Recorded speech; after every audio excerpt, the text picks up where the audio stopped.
भारतीय पुराणों के अनुसार इस विश्व की उत्पत्ति और संरचना ब्रह्मा जी ने की है। साथ में ही उन्होंने अनेकों जीवों को भी बनाया और उनके रहने के लिए अलग अलग स्तरों की भी निर्मित की। इन्हीं स्तरों को पुराणों में लोक कह के उल्लेख किया गया है।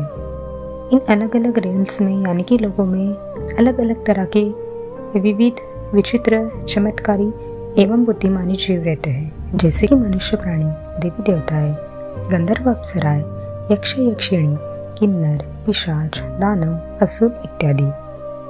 इनका वास अलग अलग रेल्स में होता है और वो आकार में सूक्ष्म से लेकर विराट रूप में भी पाए जाते हैं। आज हम इन्हीं में से एक विलक्षण एवं चमत्कारी जीव यक्षिणी के बारे में जानेंगे।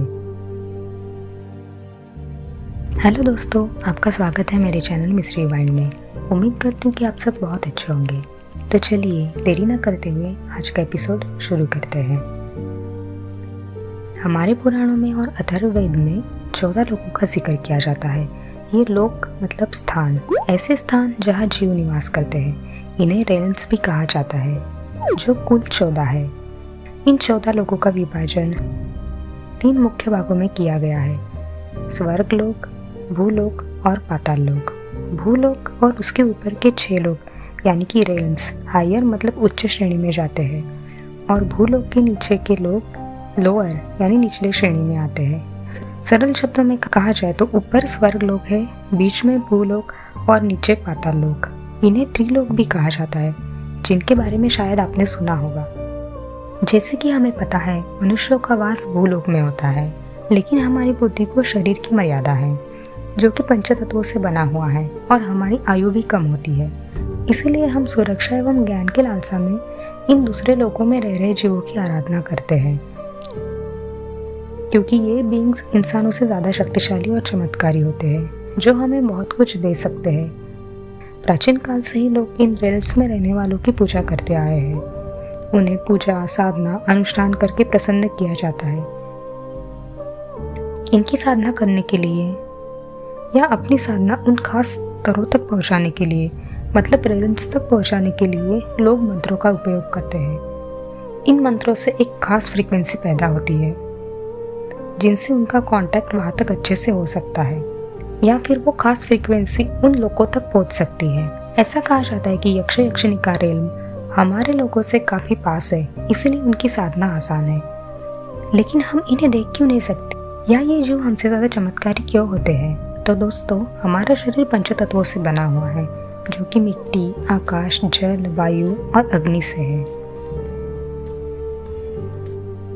पर इन दूसरे रेल्स में रहने वाले लोगों का शरीर अलग तत्वों से बना होता है, और उनके प्रमाण भी अलग अलग होते हैं। जैसे कि पंचतत्वों का संतुलन मनुष्यों के शरीर में है, इसीलिए हम सब पंचतत्वों के मिश्रण वाले जीव एवं प्राणियों को देख सकते हैं। पर भूलोक से ऊपर रहने वाले जीव आकाश, वायु, अग्नि तत्वों से बने होते हैं, जिनमें आकाश और वायु ज़्यादा प्रमाण में और अग्नि मध्यम होता है, इसलिए उनका स्थान पृथ्वी से ऊपर होता है। वैसे ही अग्नि तत्व ज़्यादा वाले जीव भूलोक से निचले स्तरों में पाए जाते हैं। यक्ष और यक्षिणी डिवाइन बींग्स में आते हैं। यक्ष कुबेर के खजाने के रक्षक होते हैं और यक्षिणी भगवान शिव जी की दासियाँ होती है। ऐसा कहा जाता है कि ये जीव सूक्ष्म शरीर में होते हैं, जिन्हें सेटल बॉडी भी कहा जाता है। भूलोक पे मेरू पर्वत है, जो कहा जाता है कि उसकी लंबाई भूलोक से लेकर उसका शिखर स्वर्ग तक ऊंचा है।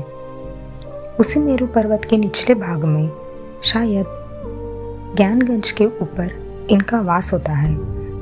यक्षिणी हिंदू, बौद्ध, जैन धार्मिक पुराणों में वर्णित एक वर्ग है, जो देव, असुरों, गंधर्व, अप्सराओं से अलग है।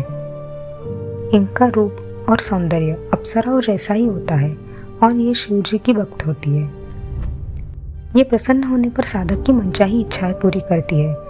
क्योंकि ये देवयोनि से नहीं होती, इसीलिए इन्हें तंत्र साधना से प्रसन्न किया जाता है, और वो वरदान के बदले साधक को कुछ मांगती भी है।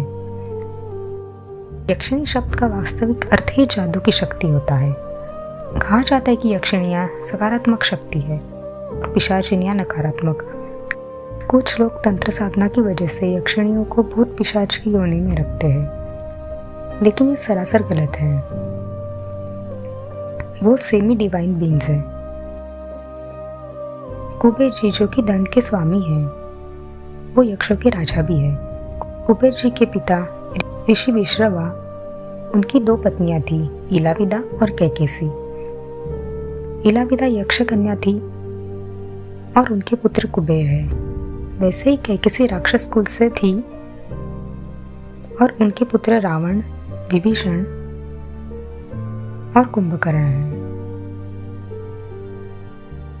कैकेसी एक राक्षस थी और इलाविदा यक्षिणी। इसी प्रकार महाभारत में भी यक्षों का उल्लेख मिलता है। यक्ष स्थूलकर्ण। एक बार यक्ष स्थूलकर्ण को कुबेर जी श्राप देते हैं कि वो स्त्री बनकर पृथ्वीलोक में ही रहेंगे। काफी माफी मांगने के बाद कुबेर जी यक्ष स्थूलकर्ण को उस श्राप देते हैं और कहते हैं, कोई स्त्री अगर उसके स्त्रीत्व से दुखी है, उसका भी स्त्रीत्व लेकर उसे पुरुषत्व प्रदान करो और उसका आजन्म कार्य पूर्ण होने तक तुम प्रतीक्षा करोगे तो तुम श्राप मुक्त हो जाओगे। बाद में बहुत सालों बाद पांचाल में राजकन्या श्रीखंडिनी का जन्म होता है, जो पिछले जन्म की याद से भीष्म से प्रतिशोध लेना चाहती थी। तब यक्ष स्थूलकर्ण उसे पुरुषत्व प्रदान करता है और उसके मरने तक खुद भी स्त्री के रूप में रहता है। तब से श्रीखंडिनी श्रीखंडी बनकर जीवन व्यतीत करती है। शास्त्रों में 36 यक्षिणियों का वर्णन मिलता है, लेकिन वो भी इंसानों की तरह अलग अलग स्वभाव की आती है, इसलिए इनसे छेड़खानी करना ठीक नहीं होगा। वैसे ही अशोक वृक्ष पे यक्षिणियों का वास होता है, ऐसा कहा जाता है। लेकिन इन अद्भुत जीवों की साधना करने से पहले हमें विचारपूर्वक सोचना चाहिए।